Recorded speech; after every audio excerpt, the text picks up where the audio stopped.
সম্ভবত অনলাইন হরতাল। অফলাইনে তো হরতাল বা এরকম কোনো কিছু দেখতেছি না, মানুষের মধ্যে সেই আমেজ নাই। তো হতে পারে অনলাইন হরতাল। আওয়ামী লীগের যারা প্রবাসী নেতাকর্মী যারা পালে আছে, লুকে আছে নানান জায়গায়, সেখান থেকে তারা হুঙ্কার দিচ্ছে, কথাবার্তা বলতেছে, এবং সেটা অনলাইনে সীমাবদ্ধ।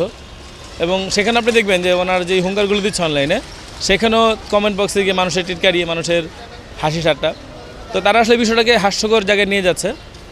তো আমি বাইরে বা রাস্তাঘাটে আমি সকাল থেকে বাইরে ঘুরলাম, আমি এটার কোনো প্রভাব বা কোনো কিছু আসলে দেখতেছি না, বা মানুষের মধ্যে আলাপ আলোচনাও নাই, আসলে আলাপ আলোচনার পর্যায়েও কোনো নাই এই ব্যাপারটা। হরতাল হলে তো হরতালের মতন হরতাল হইতো, একটা আতঙ্ক থাকতো, অমন কোনো কিছু আমার চোখে পড়ে নাই। তবে শুনছি যে রাত বিরাতে নাকি মিটিং মিছিল হয় আর কি, দিনের বেলা চোখে পড়ে নাই। আজকে যে আওয়ামী লীগ হরতাল ডেকেছে সেই সম্পর্কে আমরা কিছুই জানি না, কারণ আপনারা দেখতেই পাচ্ছেন যে রাস্তায় সব গাড়ি ঘোড়া চলছে।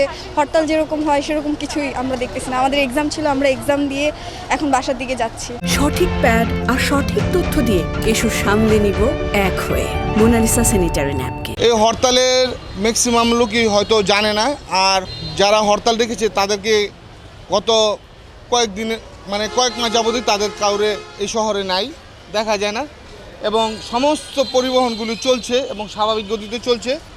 কোথাও হরতালের দেখি নাই, এবং কি অতিরিক্ত পুলিশও দেখা যায় নাই, এবং বন্ধন উৎসব সহ সকল বাসই স্বাভাবিক গতিতে চলছে।